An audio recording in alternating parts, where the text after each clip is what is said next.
understanding, what we are meant to do in this time is actually to have a discussion, a conversation.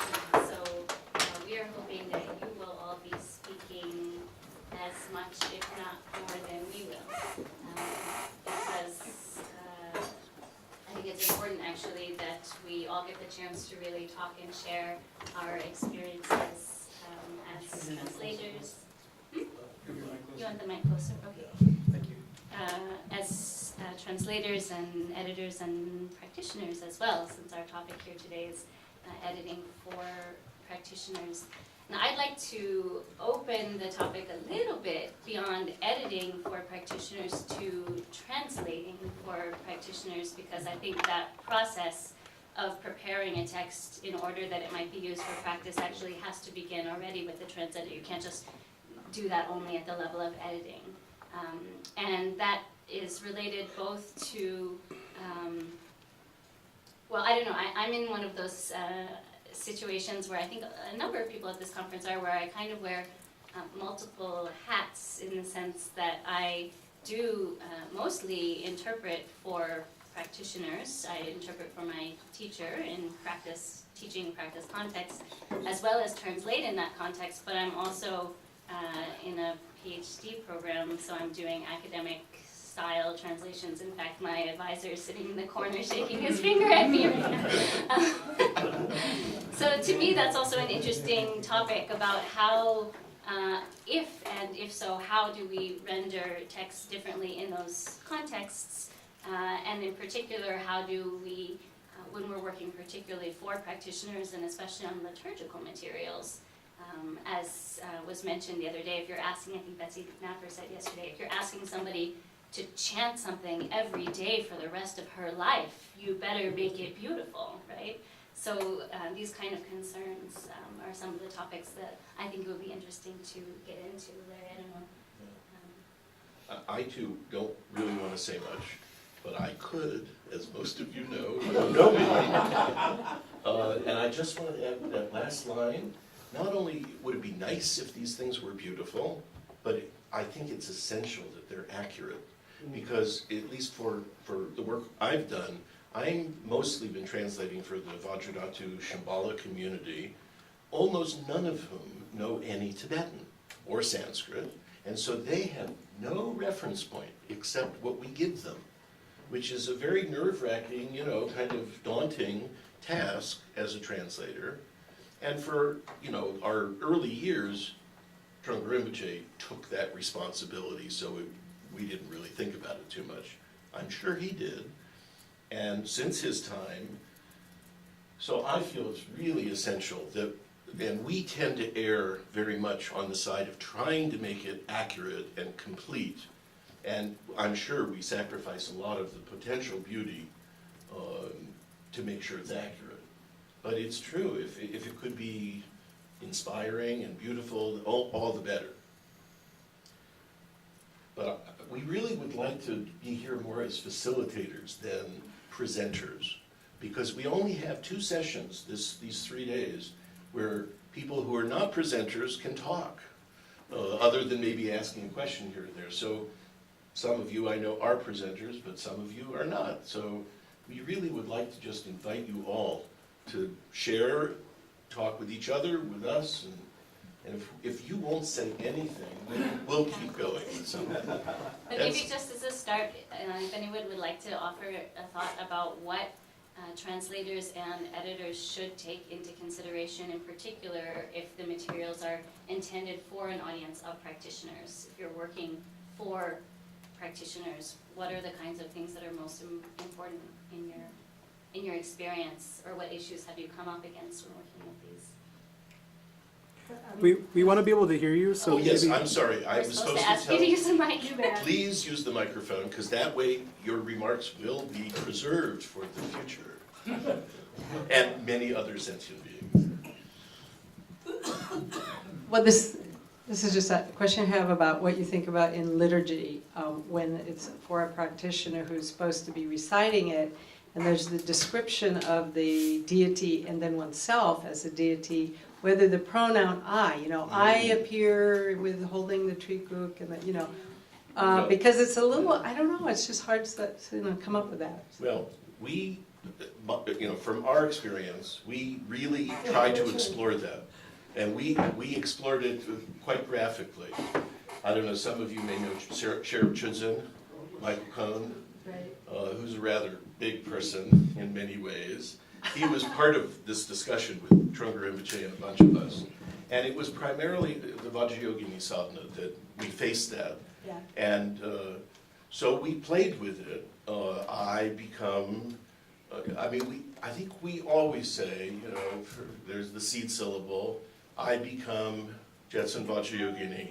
But from then on, it's all in the third person. And somehow that was what we had naturally gone to when we first translated it, and I don't think we debated it so much when we first did it. But when we were doing our first revision to it, we really debated it. And I'll never forget Cherub, sort of prancing around with, my breasts swell in the full bloom of youth.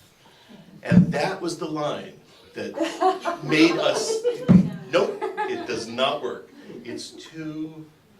There's something too screwed up and cute about that. And Rinpoche was quite definite that there needs to be some respectful distance, even though you're supposed to totally be the deity. Yeah. So it's still a bit of an issue, but that's what we do. We say I become, and then she is something or other. And I've also had, Chugini Rinpoche has objected, when he's teaching occasionally on sadhana, and then he said, you said I. The text doesn't say, he brings that up. The text doesn't say that. Well, we already know there's pronouns. Of course, but he's, he even asked one time, Eric, can we go through and rewrite, it wasn't sadhana actually, it was like lineage prayers and chants. Yeah. Can we go through and rewrite it without pronouns? And I said, oh, Rinpoche, that's difficult. And Eric said, yes, we can, Rinpoche, he said. So this was just this past summer, so this, it's an interesting conversation actually. So I'd like to add from the other side of this, though, two things about it. One is, how we work with our teachers on those issues. And I want to sort of, Larry and I have talked about this already, kind of make a stand for using I, first person pronoun. Because I think if you don't, it then creates a separation. And this is a little bit what I was trying to say yesterday in the workshop I did on Mahamudra, when the text has instructions or no pronouns. If you say you recognize your mind, you are reinforcing, hopefully, for the practitioner, you can do this. So this is my objection to saying she or he in it.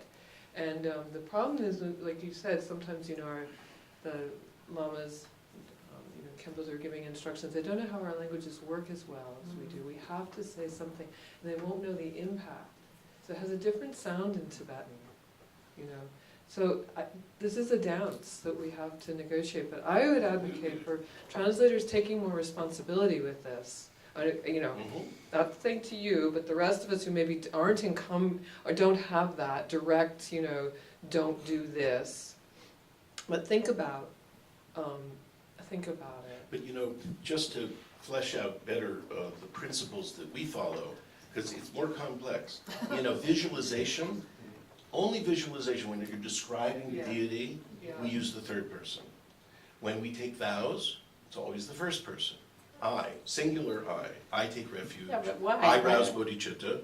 And then when we do praises and offerings and things like that, Rinpoche insisted we use the plural first person. We. He really did not like I because he wanted it to, but he wanted it to be we do this, we do that. Except we are not the deity. I don't think you should base your translations on the cherub issues about his breasts. Well, okay. It's one unfortunate, in a sense, or one Mike, please. in history. Yeah, Mike. Yeah. There's a little complication. That's the sadhanas of which you're speaking. Vajrayogini and so on. It's easy to make this choice one way or the other because you have the Dachye first, and then you have the bumche and dunche, and they're separate. And you can easily make the substitutions from I to she or he or they or whatever. But if most of the liturgies that I translate are Nyingma, and in a lot of them, the dakje and the dunche are simultaneous. And if you look at, there are Nyingma liturgies where it will say dani, or rangi, and so on. Which is But in very a lot, convenient. but in a lot of them, there's no, it'll just say from whom, and or if even that, and there's no. You're supposed to know that you're identifying with it, but it's not in many, especially with Tersan, that it's not actually often spelled out, so that it can serve as a dakje and dunche simultaneously. And in that case, sort of the question doesn't come up. But I think when it's a dakje, specifically written as a dakje, it's nice to emphasize the identity. And, We have another issue, just to make it more complicated, when you have dakju. yes, Like with Vajrayogini and Chakrasamvara, we have a big section that we're mostly using it as a self-abhisheka. Right. And then occasionally it's a real abhisheka, with the teacher and everything. And so what we've done, and again, this was Trungpa Rinpoche's wish, that he wanted it to be translated as a dakche, so that it said, I'm giving myself blessings, sort of, is what it comes down to. And he particularly felt, if this text falls into the hand of some mad person who thinks they can give abhishekas, this will at least screw them up a little bit. Because they'll have to really know how to change the pronouns properly. And yet we produced one text, both for him, because sometimes he wanted to read some of it in English, that had the pronouns correct. And his regent, when he gave the Abhishek in English, he had the one text that had it all right. But and just the last point was, Rinpoche felt if we could leave out as many pronouns as possible, if they weren't in the Tibetan, which they usually aren't, he preferred that. This is also what Yogini Rinpoche, I think, was So asking. we try to keep them to a minimum. But in sadhana, I'm actually just reflecting, because when I said that before, it wasn't in the context of sadhana. And in sadhana, most of the sadhanas that in our community we use are translations that Eric has done. And he does use the first person all the way through for Dake. And I do as well, actually, when I translate sadhana. So, Oh. We've got two. is there another? We had 2 mics? We had 2 mics, didn't we? We have an extra. And this There's one no is- extra mic. Yeah. We have 2 parts of the room, so we don't. Anyway, Phil, go ahead. Okay, so one thing that I've encountered in working with Tulku Tundra, and well, not just with him, but I see this in many translations, is that typically they identify a commentary that they're following, and that will provide the information about how the sadhana actually works. So it's important to know, for instance, that you are doing a self-visualization or not, and having that guidance will then lead you to that. At least you have to be accurate about what the practitioner is supposed to be doing. Yeah. And that's probably even more important than being beautiful. We often put in extra headlines. Often it says, Dakche Ni, here it is, but often it doesn't tell you what the sections are. We often do add section headings and things to help people know what's going on. And, the whole issue that Jimpa brought up about design is hugely important. And so those things help to orient people. So, On the one hand, yes, but on the other hand, I do agree with you to some extent, but on the other hand, one, I believe, wouldn't be doing these, or perhaps ought not to be doing these practices without having received instruction on them anyway.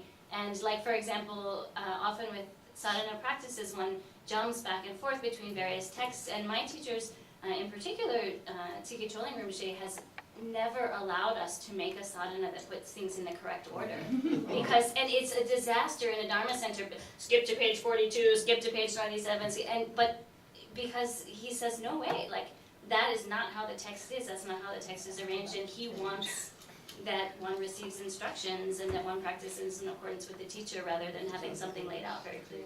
Well, yes, I know, actually Larry can attest that in the case of Trungpa Rinpoche, he, in the second sadhana that he introduced, which was the Chakra Samvara, he wanted to make sure that we had to do a lot of page flipping.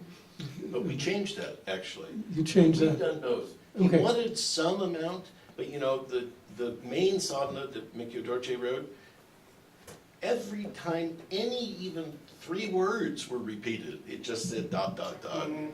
And so it's like super like let's not carve anymore. That we need to. And you know, when Tenga Rinpoche came to teach us the sadhana with Sarah's help, he had this other text that we had never seen before and had it all spelled out. And our eyes, it was like a cartoon thing. It was like, whoa, where'd that come from? And But the point is, but that text spells out, I would say, like 80 or 90%.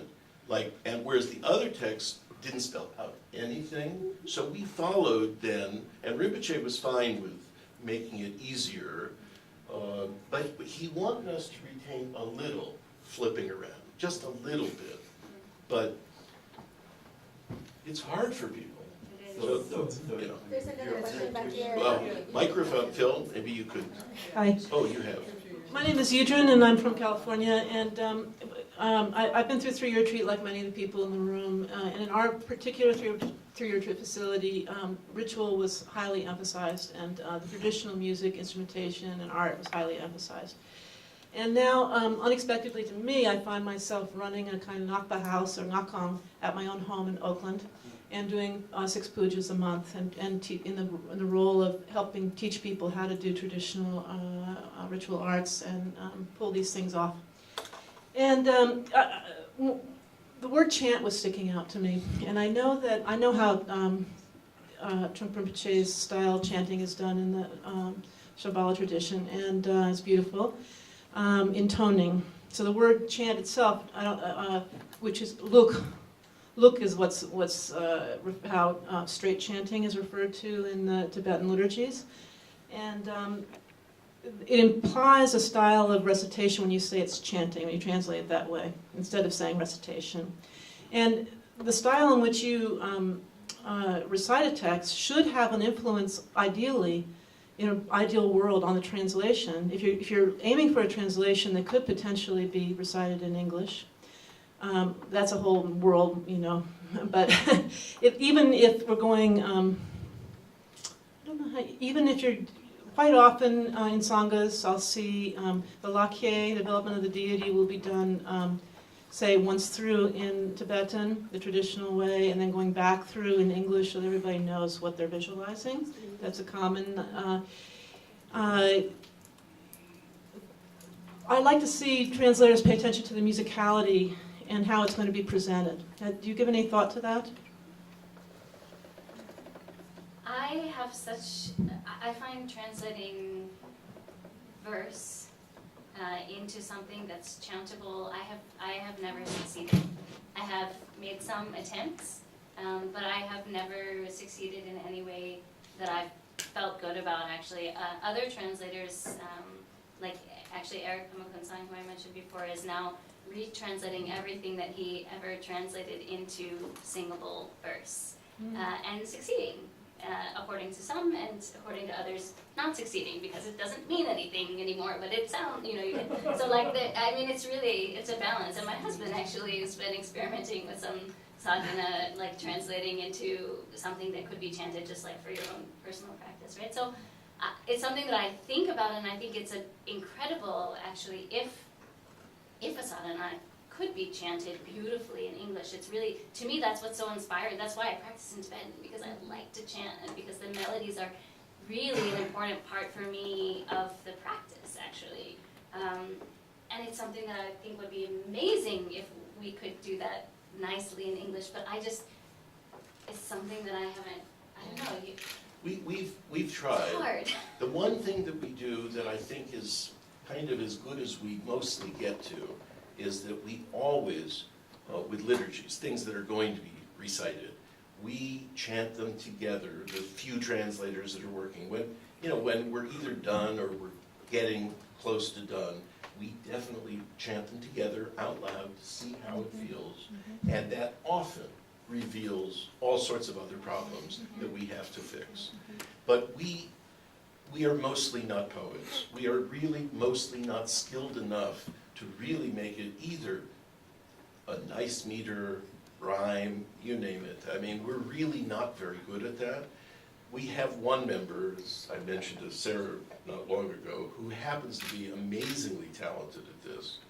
And Rinpoche, Trungpa Rinpoche, in his era, he never seemed to care about that element, which the musicality didn't seem to matter to him that much. But with the Vajrayogini practice, after we had been doing it for a couple of years, he then said, I want you to put this and these two sections to and he picked the Tibetan kind of tune, and I don't know why, but he grabbed a tune from a totally different section of the Vajrayogini sadhana. So some of you may know they're doing the wrong tune for that. It wasn't our idea. I don't know why he did what he did, but he picked this other tune, and he wanted us to do the Traman invocation and the feast invocation. And Ives Waldo happens to be extremely talented at writing any kind of English verse form. And he does a lot of good work in the bathtub, it seems. So he took it one night and just came out with it. And it was amazing. And I mean, I would say he got 85% there. And then we spent days fine-tuning it, which took a lot of work. I mean, Ives really got very close. And then we refined it. And it was interesting, because we then had, because we did it with Rinpoche, and he would not allow anything to be missing. He was insistent that you cannot leave out anything in the imagery or meaning. So, and he hated adding a line, like if it was 5 or 4 lines in Tibetan, he wanted those lines in English. Again, I never understood why, but he insisted on that. But in this one case, he allowed us to add an extra line or two because there was just too much. It looked too weird in English. So I would say, and that's the only time we ever really were told we had to do it, or we wound up doing it. But Ives did tell me when I told him, I outed him about this.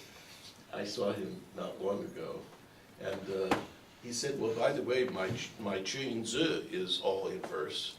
And I said, really? I can't say I really noticed. And he said, yes, it's dactyl hexameter.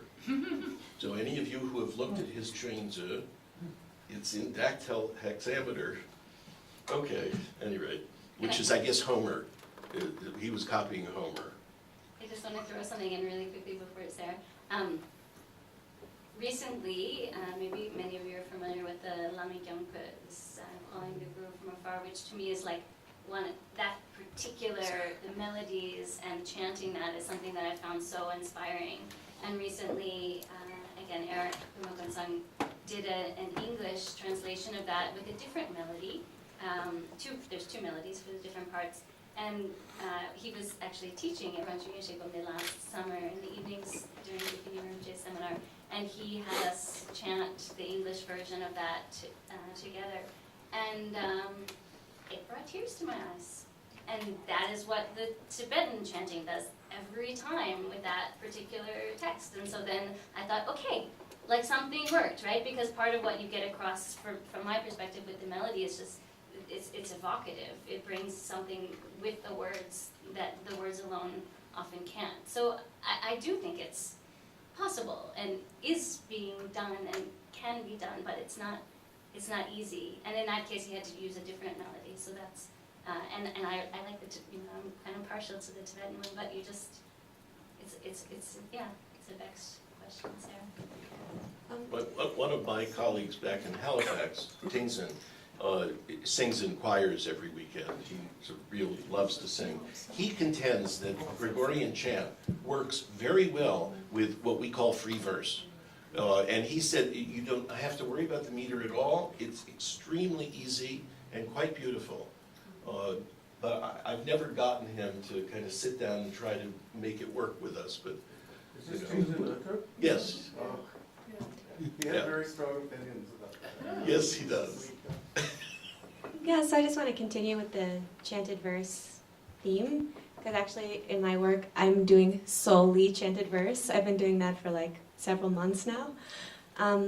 So what we've landed on is so we're striving to, if it's a 9-syllable Tibetan verse line, to do a 9-syllable English verse line, so that it can be chanted simultaneously. So a Tibetan can be chanting, and simultaneously an English person can be chanting, an English-speaking person can be chanting in English using the same melody. And that model comes from my root Lama Garchen Rinpoche, who does the Yamantaka Drupchen in simultaneous Tibetan, English, and Chinese. Now Chinese is easier, I've been told. I don't speak Chinese.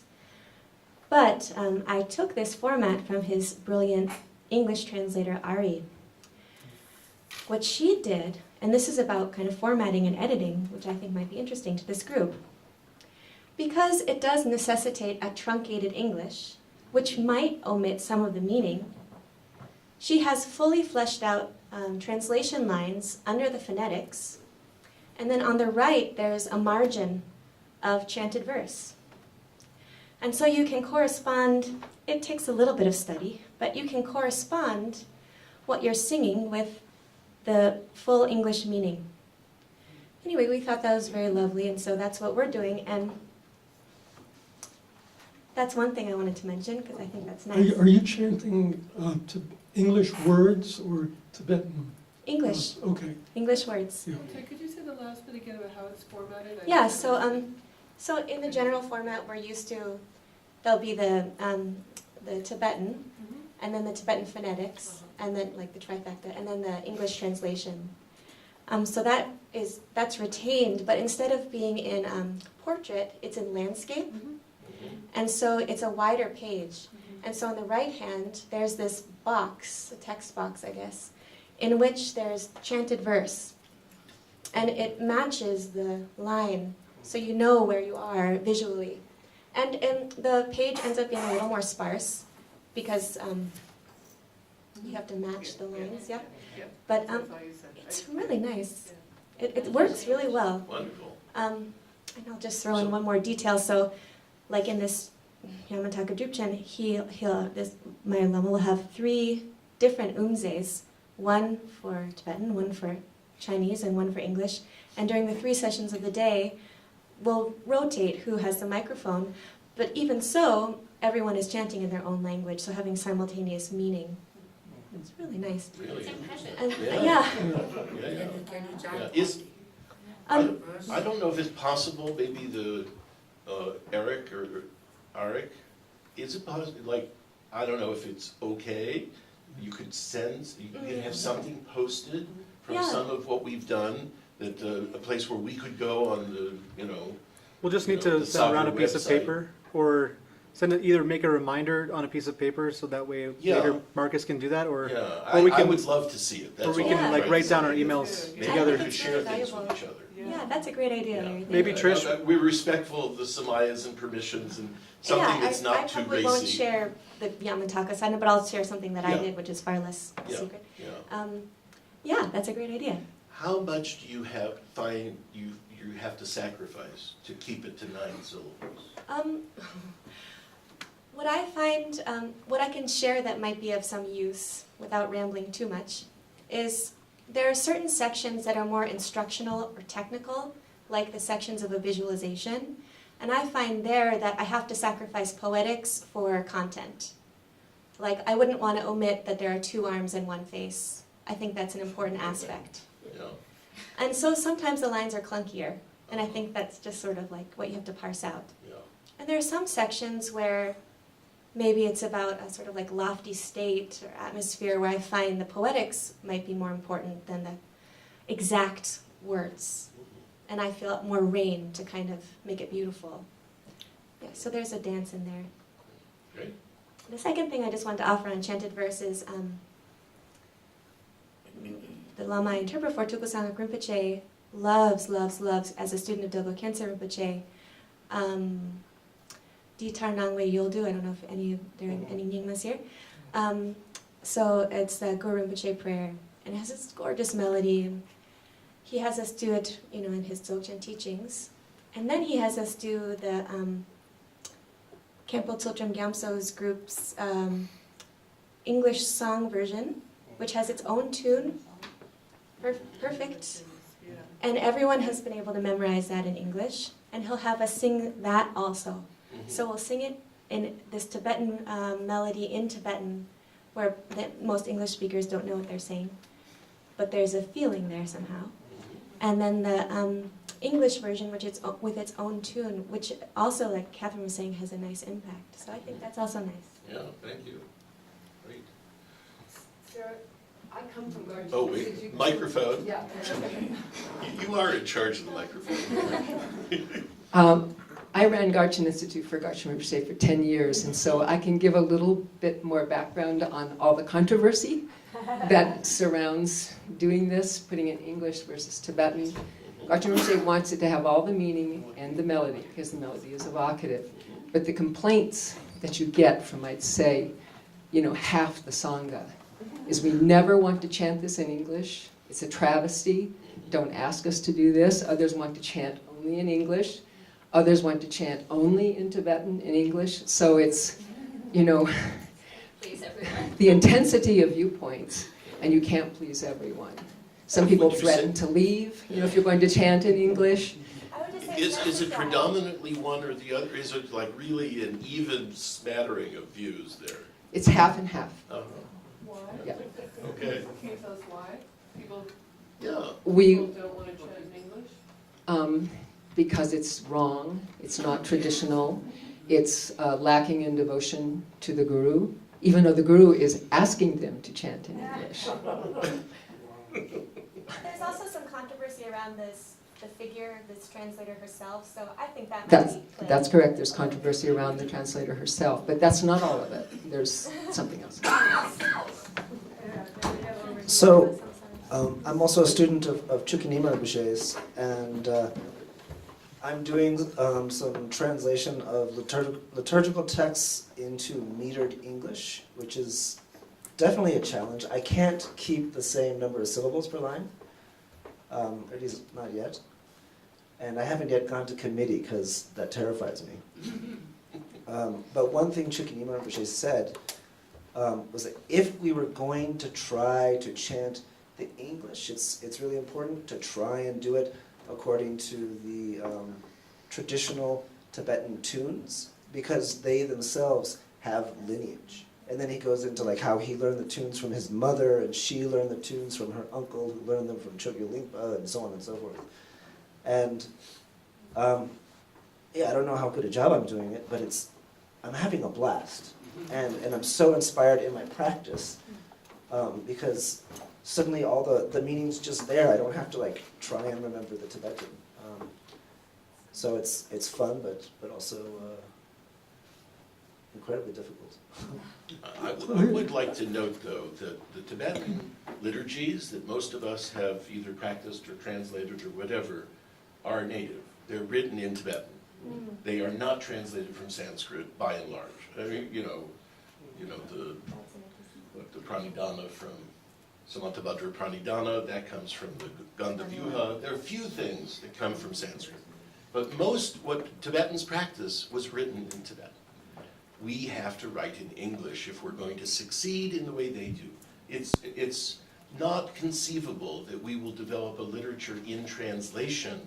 I mean, the difference between Sanskrit in terms of its metrical structure of, 16 syllable padas or 8 or whatever, I mean, it's so different than Tibetan.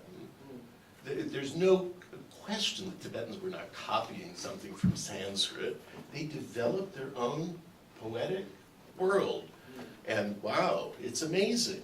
We have to do that with English. That's my, prejudice or whatever. And, it's gonna take time. We need to become, I don't know what the point is that somebody knows enough to think they can write a sadhana.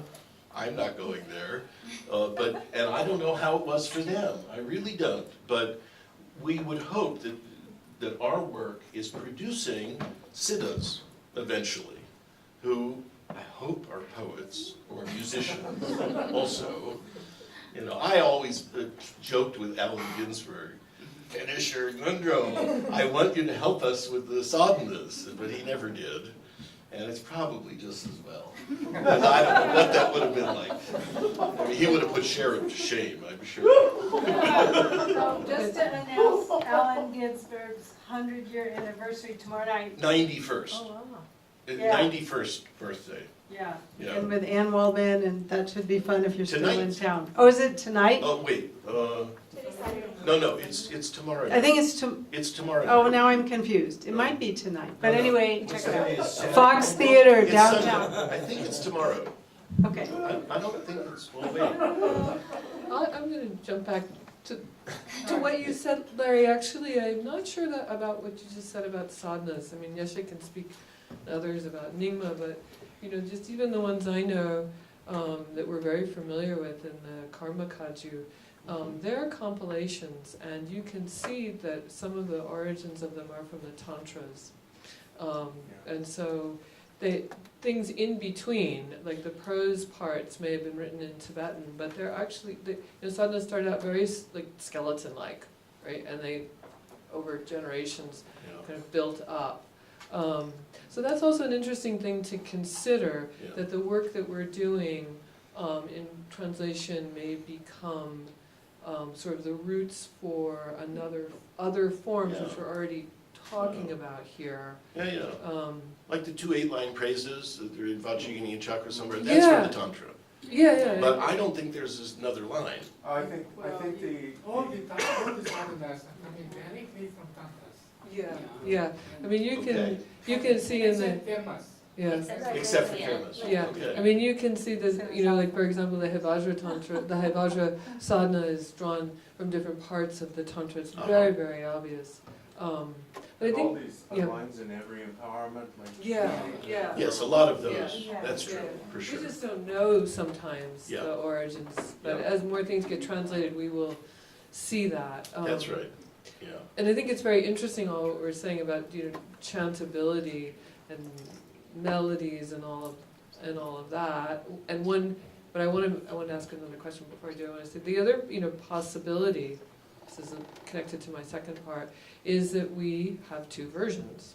Like what Sarah was saying. And you said this at the last conference also. And Klein was saying that as well. And so that's one of the things I've done in my work is that you have, as Larry knows, you have a singable version, which I worked with a composer on, but you also have then the one that came before that, which works with the word commentary on the text. So I don't know how, what people think of this. Of course, it's different layers, and it's more work. But this is sort of my idea about how we can, one thing we don't want to do is dumb it down, right? So it was one of the things I was thinking when I came in here. I went to say is like, we should raise the bar for our practitioner friends, as what we're offering them as translators. So we shouldn't just be giving them like something so simple that they can't really explore further. Well, what do you, if I may ask, hold on to the microphone, Elizabeth. As someone more familiar than I with Khenpo Tsultrim's world of translating for singing, but I'm also pretty familiar. I mean, some of it is extremely evocative. Even if you don't like the tunes that much, it grows on you. It really does, and I've appreciated that. But I know sometimes you or Jules or somebody has translated for meaning the same song, but I would have to say, I don't ever look at it, or so the one becomes very memorable, and I have to say, it is dumbed down as a result. So what do we do with that? What I would say, how do we as one translator, like trying to do both and maybe doing the second one, the singable version, very imperfectly, because I also am not a poet. But if you can do a translation that is more, I don't know, more poetic or more singable, that is in some ways a little bit pared down, but you do have the other, then, you know, in this work, we have to make more effort. We have to study, we have to teach. You can go back and you can say, so this line in a shortened form doesn't make sense. They have somewhere to go, to learn, to read the commentary on that line, and so then when you sing it, then you've got that meaning, even though it's kind of maybe a little, in some cases a little weird, or a little, in other cases maybe truncated. Yeah. So that's what I try So to do. maybe facing pages. Yeah, no, or like what Sarah's saying, if you keep it on the same page, then people don't have a choice to only Right. get caught up in one. The other one is right there. I mean, that's actually, Or you have another book, and you also try. I mean, I think this is a big undertaking. next. What we're doing, you know, is. Yeah, I've talked to Drinking Kyabkan Rinpoche about this, and he said, listen, sadhanas are to help you remember the teachings that you have about this. They're keys, and even if they're fairly long, they're to evoke the memories of the teaching. And so if you don't make it stupid, but you know, by nature they're somewhat dumbed down anyway. So I'd just like to mention another approach, which is more traditional, but it's the one that I've seen with Tulku Tundrup and Dodrup Chen. And in their Sangha, they're mainly doing just one text, which is a short Nundro. But Dodrup Chen had said that you need to understand what you're saying. And what Tulku Tundrup did in order to try to implement that was that he inserted word-by-word translations. And, you know, I've worked with that, and I've actually created some additional editions of it, and some of the other prayers I've done the same thing. You know, to some extent I've seen that work, and just in talking to people, if you don't have the word-by-word translation there, they'll ask for it because they want to understand what they're saying, and yet they feel some connection to the actual words. And these are, you know, words that are that have sacred meaning. And and of course, as Larry knows, and some of you may know, I only started doing chanting in Tibetan after I had done all of the Vajrayogini and all of the Chakra-sambhara that there was to do. And actually I ran out of things, and that's why I started doing more. Pardon? We have more for you. You have more now, but that's You can come back to our Yeah, I can stuff. come back. Well, I'm happy to. But in any case, I've had that experience of being in the all-English chanting world and relying on that, and then going to the Tibetan.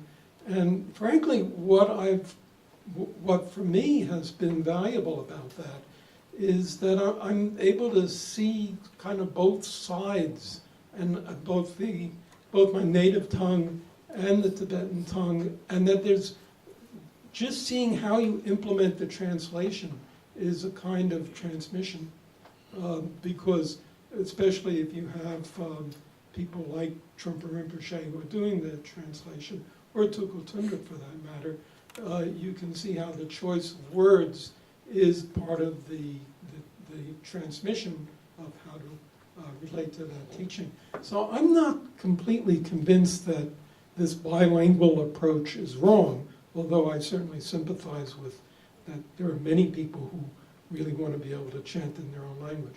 I just want to say one other thing, because I'll be done. But English, English is a kind of peculiar language for chanting. And I think that you can see this if in the Protestant churches. They're just terrible. Their songs are great, but He's Jewish. Yeah, well, Yes. well, actually, the same thing in Reform synagogues, and when they kind of try to do the prayers in English. It just doesn't work that well. And I've seen many attempts, but I've never seen a success that became completely standard. But the interesting thing about English, I'm also a fan, I wouldn't say student, but fan of Renaissance music. And English Renaissance music is just as good as Italian Renaissance music. And, Henry Purcell and people like that were able to use this language to make beautiful music. So I think potentially it's there, but so far the religious traditions I've seen don't succeed. Yeah, well, Tingson probably would argue with you about some of it being very beautiful, but the church music. Who would? Tingson, my colleague back in Halifax, Oh, sings in Tingson. choirs. Okay, and that needs to, and of course the Gregorian chants do Okay, have. all right, I'm putting an end to that one. Yeah, and I just want to, go ahead, I'll come back. Well, to this. I mean, case in point about what we're all talking here, everyone has their own wonderful enlightened Lama who has their particular way. Overlord. Oh, are you Yes, I liked it. Well, it gets right to the point. And I mean, that's fine within a particular saga if you're translating for one saga and so forth. That's wonderful, and it's, if you want to call it transmission. But I just think, I mean, just to take a case in point about musicology, I'm going to object to that this particular blessing is in the tune, because we've understood that every monastery has its own tune, even in the same lineage, even very close. And just for case in point, like Drew was in Naroling, I was in Nigoling in the retreat. We learned all our tunes and music from the same lamas at the same time, and we did them together. And then 3 years later, when we saw each other again, we had total, very different tunes. Really? Yeah, and that just happened. It just happened. And there's ways, they even talk about that, like, papal Luke, and by the way, Luke means, tradition, and, whatever other Luke, and each one is a very acknowledged thing. Yeah. And so I don't think we can claim that one particular song tune has more realization than another. It's just what you do, what Plus, works. I'd like to add one further musicological issue, which is, in any one culture, I was in college a student of ethnomusicology. It was kind of my favorite topic, but I never pursued it. But I played the gamelan for 4 years. I loved this stuff. And what I learned was, it took me a good year to appreciate Javanese music. There were elements of it that I immediately kind of liked, but I did not understand it until I played it quite a lot. And as I did, I'm sure I never got to a native sensibility, but I appreciated it differently. So, whatever it is that happens for a Tibetan when they chant whatever it is, I don't know that that has any correlation with me as a native English speaker, Westerner. Is it gonna get my things vibrating in a similar way? Who knows? I mean, who's to say? But also, you mentioned, that in each different community you can do it your own way, but that's how we practice, right? It's not like there's one, especially with practice, which I think is kind of interesting, and that's one it's a larger issue of transmission of Dharma in the West that I sometimes think about. Somebody connects. I live in Nepal, and so I'm less familiar with Buddhism in the West, actually, but I spend the summers here at a Dharma center, so have some connection. But if you, let's say you live in the San Francisco Bay Area, you connect with Dharma with one teacher, and they have a particular style, and then often people end up not connecting with other communities, actually. Or especially with the practice system, and so we end up with these very small sanghas, like even sometimes in one area, but people who are not even really talking to each other, communicating because they're involved in a very specific tradition of practice. Well, not necessarily, though. I'm just talking about reality, not that I it used has to to have be a that way. practice at my house every week, and people from all traditions came. I think All that's through- great. all, I you just know. haven't seen that very much. Yeah, yet. but you have to think that way. You can't always just think.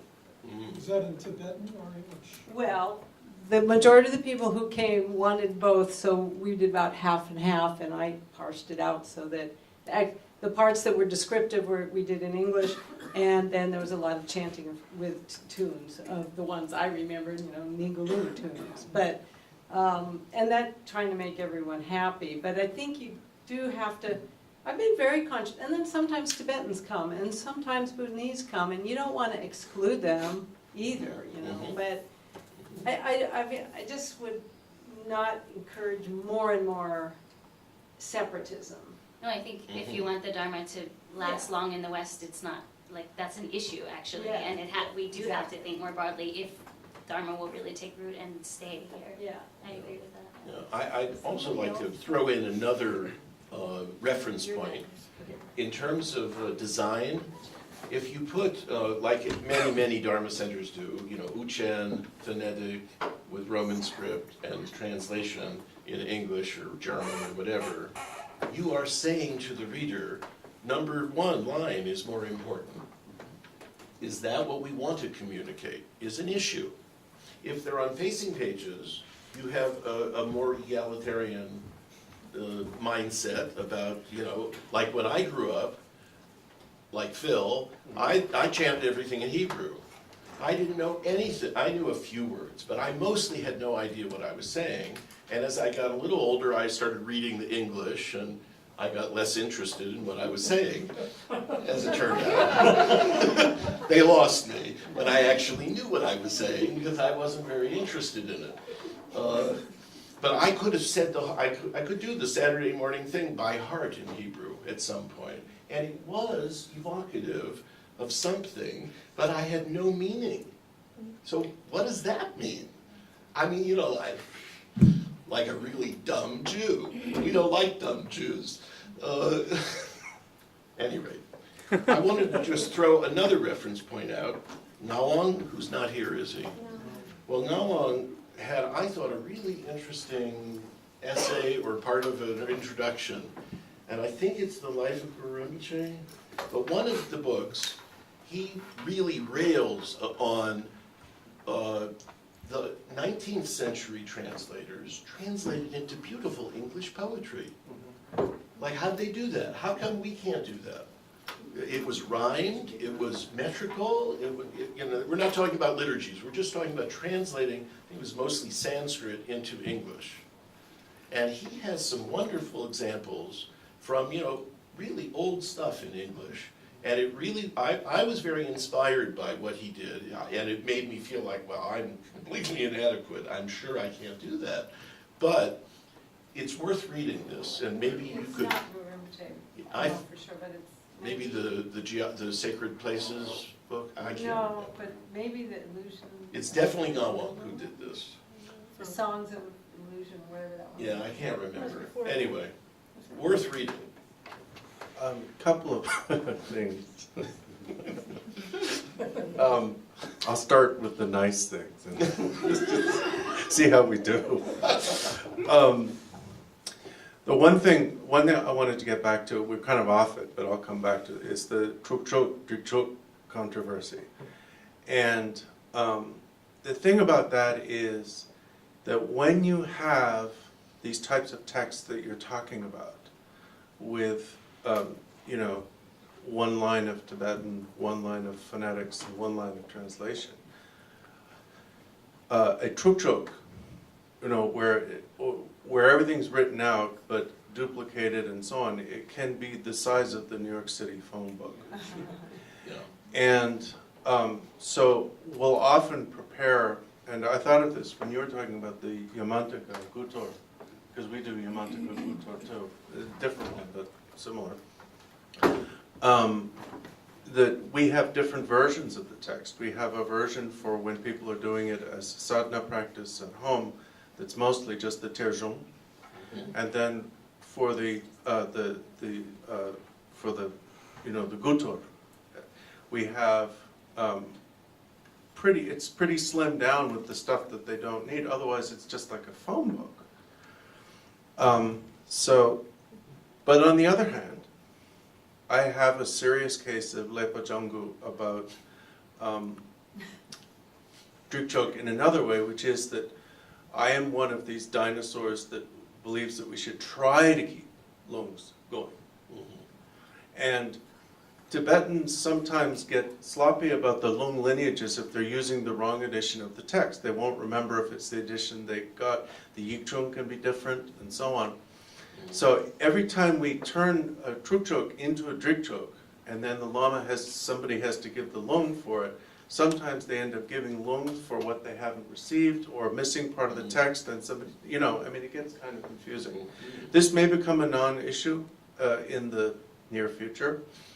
But I'm concerned about attrition. I don't think we should throw things out until they fall out. If they fall out, fine, but I don't want to throw lungs out. Then the last thing, and this isn't the nice thing, is that liturgical music. I'm not a musician. I can't say that strongly enough. I can umze and I can drum and so on, but I do not play wind instruments. When I was in retreat, my first retreat, there were wind instrument fanatics, and they just did it all the time, so I didn't have to do it. I love chanting in Tibetan. I do chant in Tibetan. I love and please, the Tibetan instruments to me sound like farting, snoring, and nose blowing. And not only, first of all, they're rarely played very well. In a big monastery, then yes, you have excellent, if the Karmapa's there or somebody, then you get the best. But when they're not played there, it's horrible. It's supposed to inspire you. The incense inspires. You're supposed to be appealing to the five senses. For Jin Peppa. Yeah, the tune. Yeah. And then there's the key problem. That they switch keys, they modulate because they don't have the sense of key. And then we have an umze where I am who gets higher and higher and higher because he doesn't go low enough at the end. So each time he starts, it gets higher. Anyway. But I just want to end with a little story. When I was with the Karmapa was it Princeton where we went to you weren't maybe, we were shown this ancient organ, this fantastic organ that belongs to the Divinity School, but the musicology section of the Divinity School, I think it was Princeton, but it might have been Yale. And the organist, showed His Holiness how to do it. And he showed him all, how to make the sounds. And at the end he said, and here's one sound, you pull out one stop and say, that nobody has ever used because it's the ugliest sound in the world. And he played it. And I turned to him and I said, kind of ignoring His Holiness, I said, that is the sound of Tibetan liturgical horn. And the Karmapa looked at me. It's a sound so ugly that even when instruments make it, we still avoid it. It's like bagpipes. It's a war horn. Yeah. We've got to think of something better. And then the other thing was about, and this goes to all the things about chantable, singable. In our culture, the melodies tend to be much more complex. And it's not simply one melody that's repeated line after line, or two lines, two lines, two lines. And so, with a more complex melody, you can have a less homogeneous metric structure. And for example, I translated Longchenpa's feast song, the famous one that everyone chants, with somebody who was a musicologist, and she set it to music. And it's not, if you read the text, it's not 777 or 999, but with the melody, it's singable. Mm-hmm. So we not only need to work harder, as Elizabeth said, in making our liturgies chantable, but also in making the ways we chant them conform to the needs. And then we don't need, eventually, if we pursue this, we won't need to have two separate versions, a chanting version and a reading version. Yeah. I mean, that would be. Rinpoche Oh, Rinpoche says something? You can use both. Stereo. One in English and Actually, I just wanted to ask a question, but you know, I visit lots of centers all over the world, more than 40, 50 centers each time. And I had this problem that when people started to sing in Tibetan, even I get so bored that I said, please let us not do it anymore. But you know, so I was going to ask, you know, do you really like the Tibetan tunes? Any of you? But of course, there are very nice tunes also. You know, very nice tunes and not so nice tunes. And I think it's still, you know, still changing. And Karmapa is still making lots of new tunes. You know, this year I was in Delhi recently, and he made 4 different tunes. And he was so obsessed with that I had lots of things to, you know, discuss with him about his own project. He didn't want to listen to any of them. He said, please listen to this, listen to this. I think, you know, what I was thinking that maybe it's not necessary that you have to, you know, we have to sing exactly in the same Tibetan kind of melody. And Tibetan melody also can be many. We can probably also choose. But I think the most important thing is that the liturgy itself is very, you know, kind of, what can you say, very touching, you know.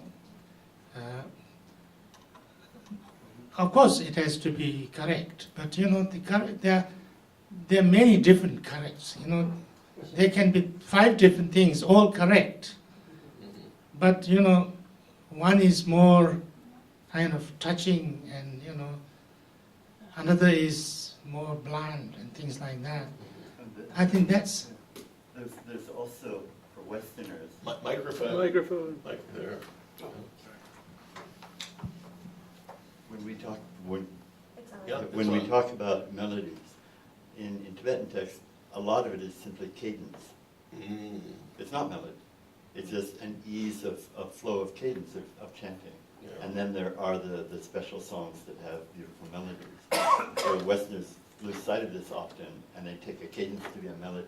Yeah. And then that becomes the whole thing, rather than having, I prefer things done in English, and you read it with a cadence. And then that becomes kind of a way, almost melodic, in a cadence that fits the language. And that you don't have to think about particularly. I mean, you make some choices, but... And we modulate a little bit, but it's not at all a melody. I think it's not to be, you know, not necessary to be exactly like this much kind of magic. It sometimes,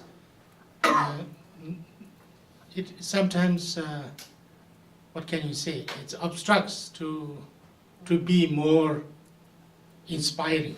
You know, I think the thing has to be inspiring. I think that's the most important thing.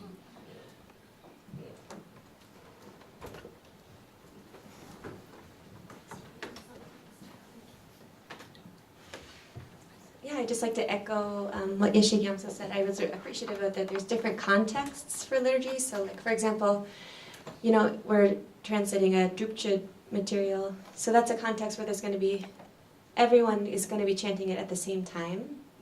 So in that case, maybe it's better to be more closer to the meter. But then if it's a sadhana that everyone's going to be practicing on their own, that may be different. I had 2 questions.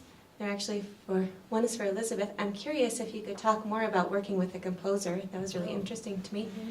And the second question is, I'm just going to ask both for fear that the conversation takes a turn and I lose my moment. Larry, you mentioned inserting headlines, which we also do, sometimes on the sly, for fear that the Lama will say, don't do that. But we find it imperative for Western readers to know what section we're in. If it doesn't say Chenren Ni, then we just say invitation, we just do it. Yep. But what about terma? Because there's this atmosphere of hesitation to alter anything about terma. So I'm just curious if anyone here can speak to that. Well, Yeah, I thought maybe you could. I can just tell you what we do. With termas, we don't hesitate at all to add a headline, but we don't put the terzek at the end of the headline. So that way it's really easy to tell this one is terma and this one is not. And so, because we do feel that the English reader needs these help. Do you insert a Tibetan also, or just an English? Well, we only publish in English. Oh, right. 0 Tibetan. So it's not an issue. Yeah, the shades. Yeah, same. But then you're like adding another layer to the sadhana. But it just, why don't you just write a note in the end? We added headlines in English.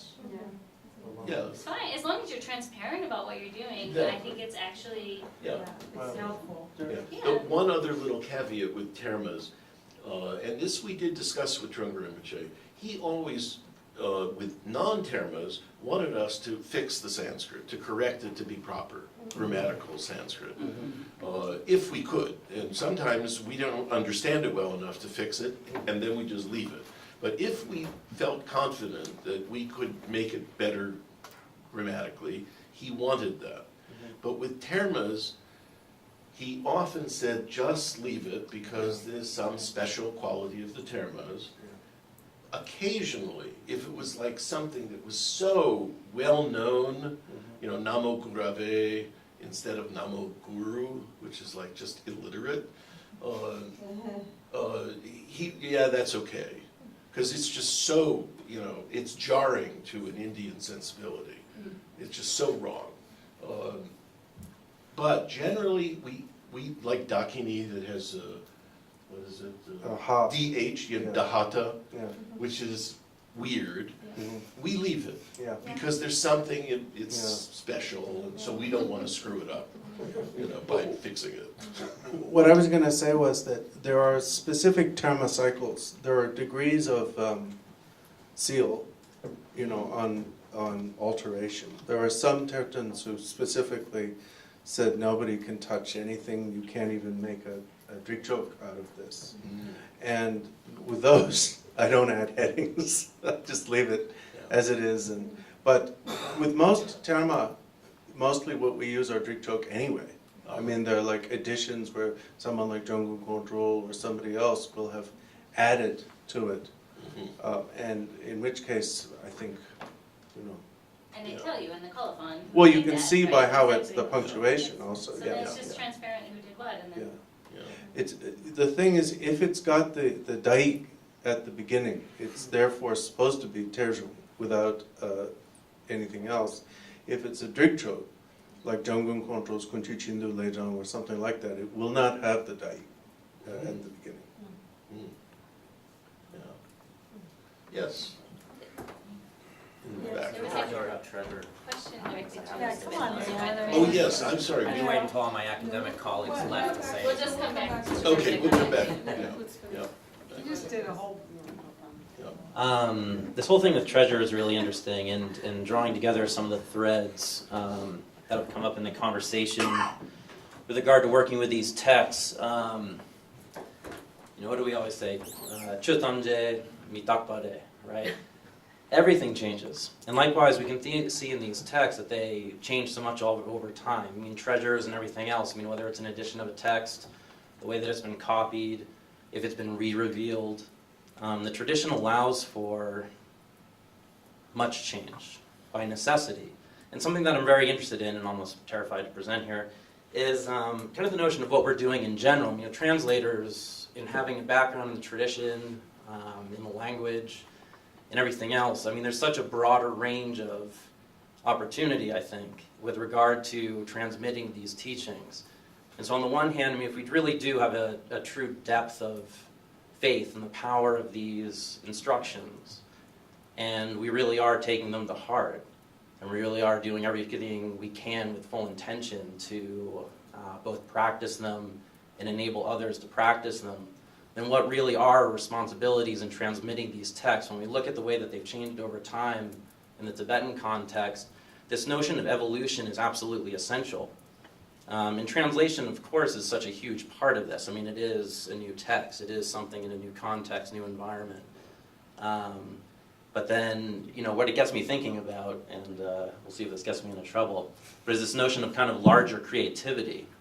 So when do we begin to trust our own insights?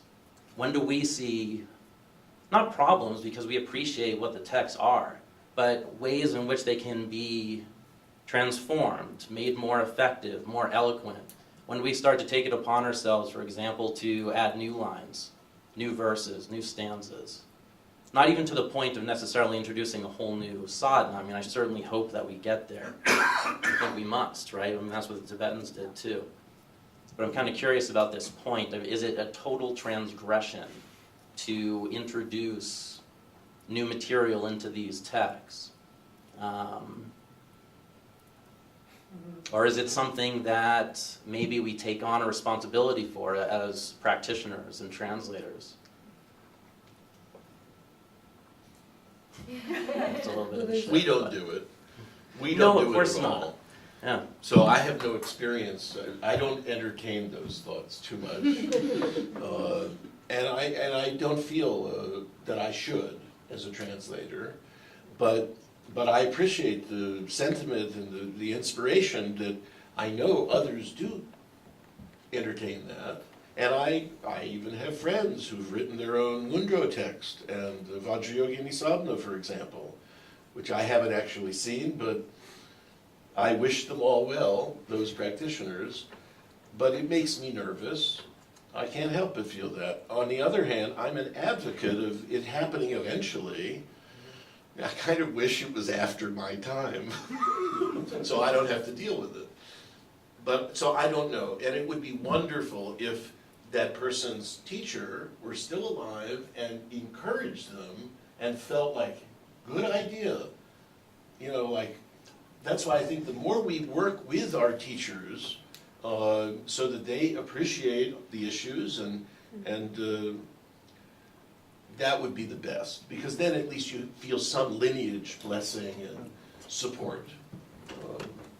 Also, on the one hand, I'm not sure that's the I don't see that as part of my role as a translator, on the one hand, because I feel like as a translator, my role is to translate what I have in the text in front of me, or what my teacher has said, and to convey that.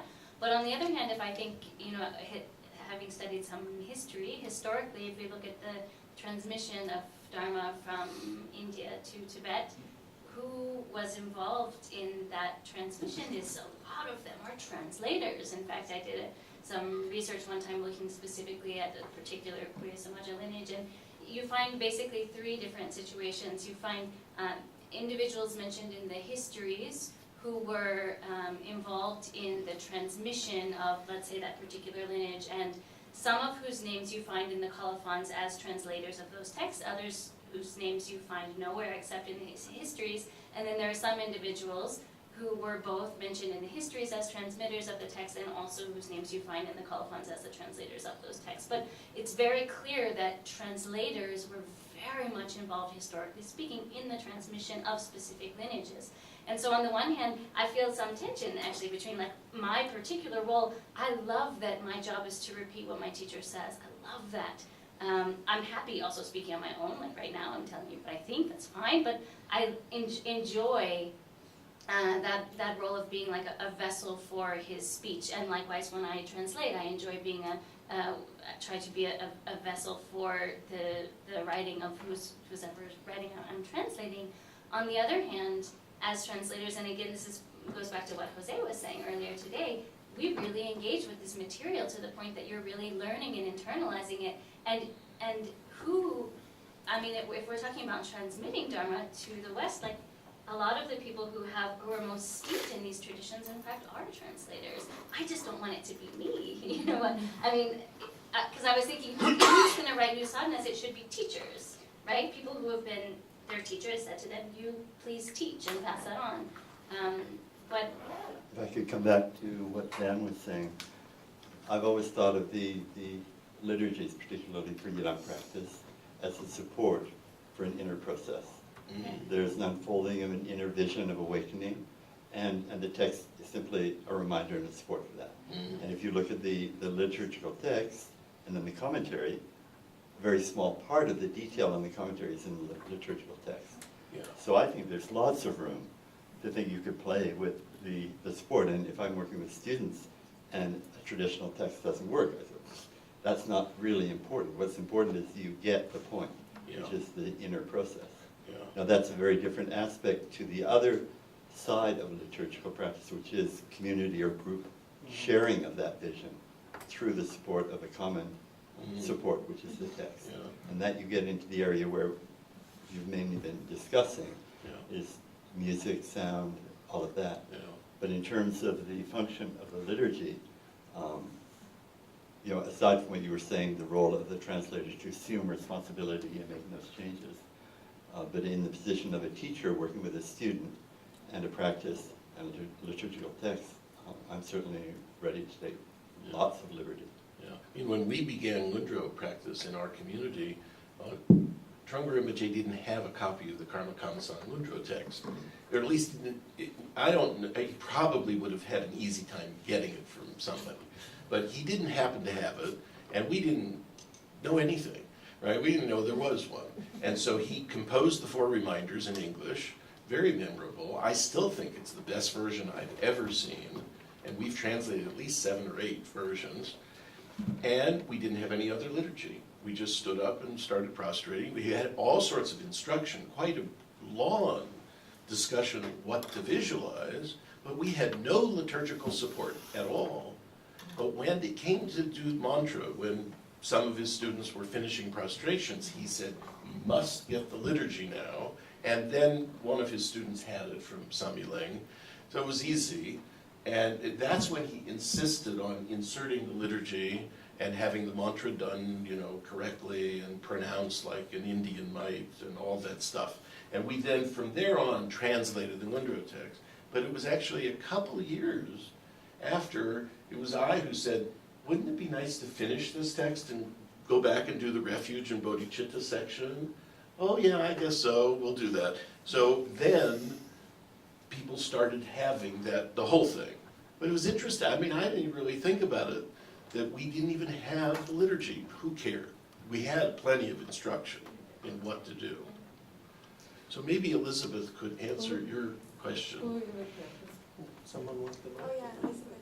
Yeah, no, I remember what I was going to say. And Oh, I okay. contribute to this conversation too, but Michelle hasn't. Okay, let's just not forget. No, no. Yep. If we have time, I won't forget. Yep. Michelle. I wanted to respond a little bit to what you said about expanding on the text. And if I look into myself, into my own motivation when I'm translating or teaching, they feel like they come from the same place. And that the impulse is to open out this text and make it clear to people. And whether it's through teaching it in a traditional format or whether it's translating, the impulse is the same. Now, to whether one can add things in, that to me feels at this point I'm a little bit more conservative, more traditional. So, and one event that came to mind was there was a long life prayer for Tralik Rinpoche that was written, and it had a lot of references to the area where he grew up and the lineage, and I didn't know this. So I went to see Khenpo Kata Rinpoche, who's a mine of information about everything. And so he gave me a lot of information about what each thing was. So I gave Tralik Rinpoche 2 versions. And one was just a plain translation of the text, and the other had, you know, like a page and a half of footnotes. And so I asked Rinpoche, I said, which one would you like? And he chose the one with the footnotes. So that's how I kind of deal with wanting to expand things. Actually, that Do we give the loan for footnotes? Do we get a loan for footnotes? But actually, that fits well with what I was going to say. It's official? Yeah. Oh, okay. I'm not sure what's official, but I think we should. You have to just read, on the Okay. Yes, that is the tradition. Yes. Okay.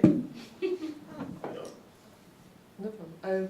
Following on down what you were saying about, do we add?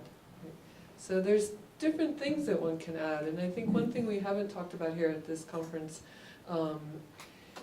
is exactly that. When we're translating a text, especially, in general, and I certainly work this way, and we add things, and we aren't talking about that. We're not, in some ways, we're not acknowledging it. We're just doing it, and depends on what the text is. But even in, we talked about adding introductions and glossaries. I'm not talking about even that, but making the text make sense. Well, by annotating, this is what I was going to say. By annotating, we are actually creating a different text. And this is why sometimes Tibetans told me that they look to the English translations because of the annotations that we're providing. So we did this in the Treasury of Knowledge series, and I think we did it quite, helpfully and Much appreciated. Yeah, I mean, and I did this in my last translation. I didn't add any comments from, like, myself as a translator trying to explain things, or even comments I'd had from teachers, but I went and read all the other commentaries on this particular text, and when I thought it was helpful or different information, I added it as footnotes. Fortunately, Shambhala printed them all like as footnotes, and then the endnotes were something completely different, like on technical stuff nobody needed. But in a sense, I'm creating a different text than Jomgen Kongtrul's commentary on the Zamonandan because of all those notes that I brought in. But I think we don't like to feel, like you were saying, like that we as translators are creating something new. This is, so we're already doing this. Yeah. That's true, and actually I love footnotes. So I'm like, I appreciate that you say that, and it is a good point. It is creating something new, but it somehow, to me, just that particular format for doing that, because it's transparent. I guess that's, again, what I was saying. If you're going to add other lines in something, headings, fine. Just tell people you're doing it. I feel like that, to me, I guess, is maybe the most, if you want to be, honest as a translator, I feel like you're meant to represent, to, translate what you have in front of you. But I think it's super supportive, and especially for people who are coming outside of the context, they don't know all those place names, and that totally transforms how you would understand that verse, and opens it in a really beautiful way, or it transforms brackets too. Yeah, which we haven't talked about. I know, brackets. Usually, but Yeah, that's actually, maybe we should talk about brackets, because they're so aesthetically unpleasant, but so I use them only in stuff I do for Berkeley, like for school, but not in what I do for practitioners. But on the other hand, sometimes it feels weird to put something in there that's not in there, and I will give you an example for practice text, though, and I don't know, Larry, if we've ever talked about this, and this is where I will argue for them, for practitioners, no, not necessarily not for liturgies, but for commentaries. Yes, for commentaries, because there is this, in Tibetan you often say day, day la blah blah, deni blah blah. You don't know what those dots refer to, and you will ask for oral commentary, and you will receive it, and it will be very specific. But then there can be somebody else in the same tradition who will use that text, who will explain it very differently. And so if you don't use brackets, as we did in the Jutsi Ninku, and I think I've told you about this one, there's one specific place, then you don't allow for that other explanation, which has absolutely as much, I would just argue this one, it has absolutely as much validity as the first one. Like, there's just two different ways you can understand this. Right. So, We do, for liturgies, we use we don't bracket interpolations. We put them in the text. I know. And we do that because otherwise it doesn't make sense. And so if it is something like you're saying, where there is a variety of interpretations, well, we will write that up in a commentary or somewhere. And like in this case, I think we don't know yet what you have to say. So you'll tell us, and then we'll figure out what to do with it. But you often, I mean, we all have this experience. You have to pick your horse to ride, and every lama is going to have a different, I mean, an endless amount of that. So you have to decide who you're going to follow, and you might decide to change as time goes on. Occasionally you can find something that's neutral. Yeah. But not often. Right. And I just, to go back to Dan's, that begs the, sorry? Yep. It just begs the question then, if a text changes so much over time, which edition do you translate? I mean, are we going to go with old is better, or revised is better, or commentated upon by enlightened people who we don't ever add their name is better, or, you know, it's something has to be decided there. Yes, yes. I mean, we tend to ask the lamas to help us decide. Well, I know, but that's not going to last forever. No, it's not. That's right. Yeah, that's right. Well, I was just going to say, thinking of things that we added to it, at our center, we had pictures of mudras and things like that, which are, you just don't, you know, that's just not, wasn't able to be done, really. But, you know, take photographs and Photoshop into pictures of the mudras, and, you know, it's really helpful. The lamas think it's helpful. Yep. Yeah, I just wanted to respond to Sarah. I think this is a difference between translating. We were juggling, and if we're not successful. Between translating that's done in a more academic setting and the translating, for example, you know, most of my translating has been done, the teacher's going to teach this text and you translate it, and there's not a question of which version. But if you're doing it in an academic setting, then the first thing you do if you're translating a text is to redact a text that you know, which one it is that you're going to do, and you footnote the differences between the texts, and that's kind of your nundro before you go into the translation. I actually think that that's what you should do no matter what. We do that with practice texts. Whenever we know there's more than one edition, we compile them all, and we hopefully have someone of authority to choose what the best readings are. And we often will argue about it. I mean, we had, Sermon Kempo, who's very bright and knows a fair amount, with Karma Sengye Rinpoche, who kind of is the authority. He's the only one that knows this particular text. And I would say Kempo only won maybe 10% of the arguments, but he had a lot of good ideas. He's a smart guy, and he's a native. So, but Karma Sengye, he acknowledges as the authority. So that was an interesting process to watch, because these texts of Trungpa Rinpoche had never been edited, and they were, you know, they're just written down by somebody, and you know. So it's difficult. But so we do this. We're not academics at all, but we compare editions. When we translated the Reign of Wisdom, we went to we heard that there was a Dege edition, and that Professor Stein in Paris had it. We had a friend who, one of our Sangha, went to him. He was so impressed that a Dharma group asked for a different edition. He gladly provided it. Although I think he told Jason was his name, like, if you lose a page of this, like, I'm going to kill you. But you know, Jason was good. He made a copy, and we got it. We compared every word, and oh my God, it was very important, because the Rumtek edition was missing things. You know. And sometimes one is just really obviously wrong, and you're like, what is going on? You look at the other text, and you're like, oh, totally obvious. Yeah. I mean, I think it should really be required. Yes, I do too. How do you get them? How do you get different editions? TBRC. You go to TBRC. Well, you used to go to Gene. Gene told you everything. Now you go to Gene's library. Yeah, now you go to Gene's library. I just want to mention the chippen here, which is two things about chippening, which is that one of my groups we put the ritual enactor, we'll say. Offering Lord. Right. We put Chipin notes in the margin of one group that was where there wasn't a lama present ever.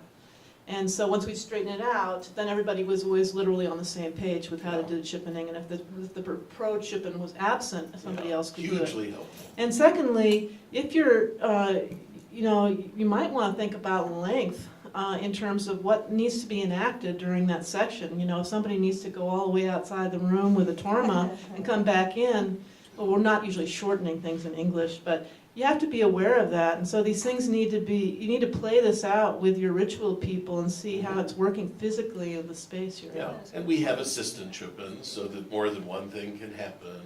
Sometimes you have to run. Just, for the record, our Vajrayogini sadhana, which was kind of our community's first big sadhana, has in the margin a lot of marginalia.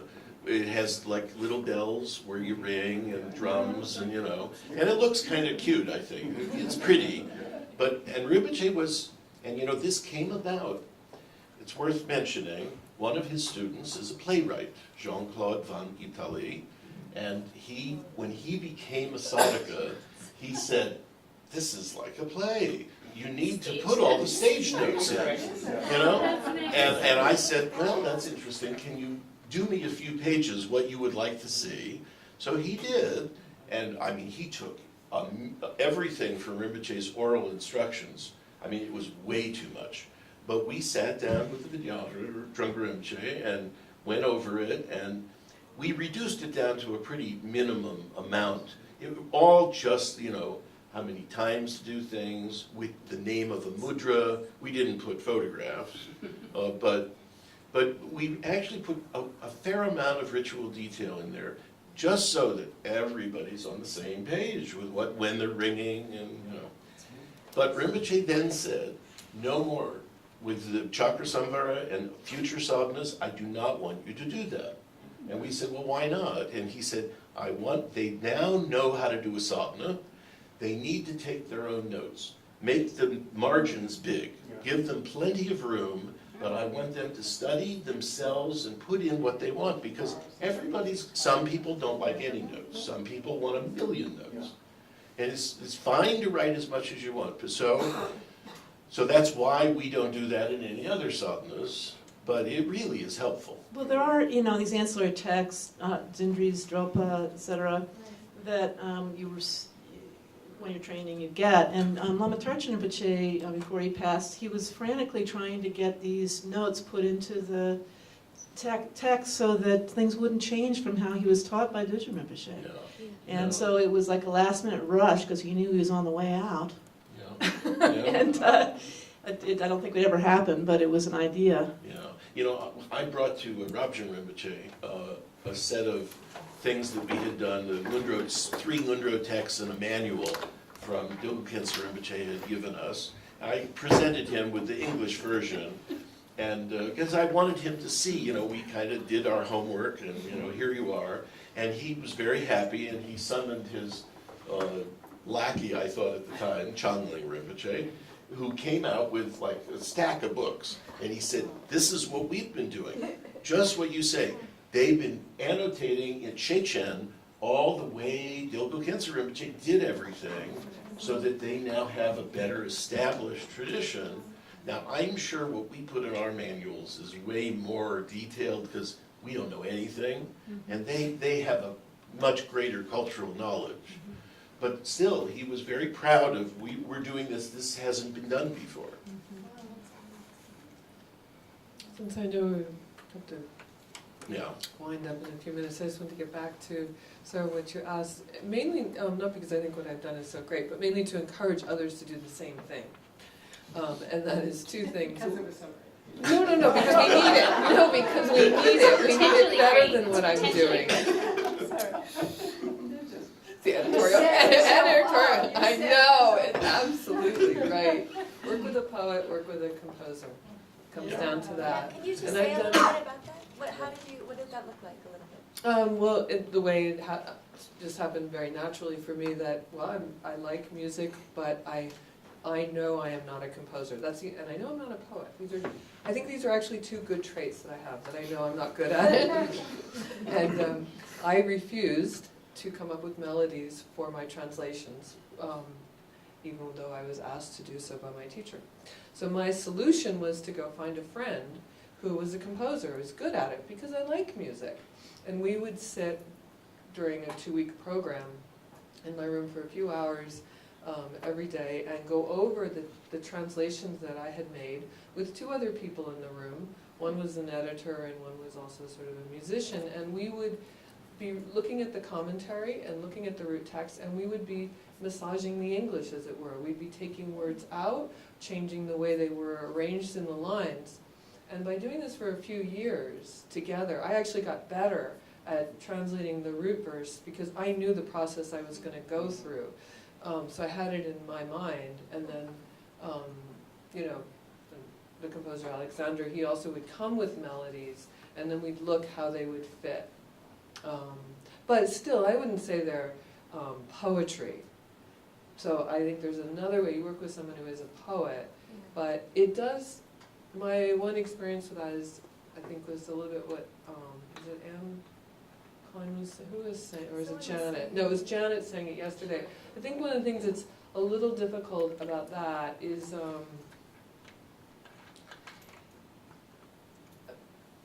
normally a poet works from within their own mind and their own experience, and then they will hone the words themselves. But when you give them a translation, even though they are a poet, you are already constraining them, and so you're setting up a limit of like what they're going to do. At least at the level like we are now, I think, like, this is why I'm encouraged. I think, I should continue what I do. I don't think it's poetry. But it goes out there in the world, and somebody who is a poet will get inspired from it, and then something will come out of that, and you may not call it, the whatever the text was, or maybe you will. Something like what Homer's gone But through. there are exceptions, like Thomas Burton. Microphone. Yes. Thomas Burton reworked. I mean, Thomas wasn't a translator of Chinese, but he worked some translations of Chuangzi, and produced very beautiful things. So I guess A number of poets have and done also that, they yeah. maybe There are they many. have the translator sitting there, Microphone. being the final Yes. arbitrary. He took it and did it. Yeah, I think that's what needs to happen. Yeah, I mean, Jeffrey Mason, excellent Sanskrit translator, worked with Bill Merwin, W.S. Merwin, on a book of, I forget what it was. Sanskrit law poetry. Yes, that's it. And I was not involved in the process, but I think they were trying to do a good translation that was poetic, and not really a new work particularly. And you have the Sanskrit there. That's right, yeah. So, and Merwin did that with a couple other translators, other languages. He didn't know them at all, the languages. I also think about like Coleman Barks, who's like Yes. presented as a translator Yes. of Rumi, but he didn't speak Right. the language. Yeah, that was I couldn't remember his name. Thank you. Yeah, Robert Bly, just to put this on the microphone also. And by the way, Sarah, just about, and what you're saying, Elizabeth, about working with a composer, I was just mentioning that Eric from Kunzung is going through and putting, his partner is a music teacher and musician, and so he works with her actually on the melodies and putting these things to melodies, so there are other people also doing that. Ezra Pound, but he did know Chinese, I think. I think I'm pretty sure. It's always a city. Okay, I It don't doesn't know. matter. Yeah. I mean, maybe. Yeah. Are we? Thank you all so much. This is wonderful. We clap for all of us.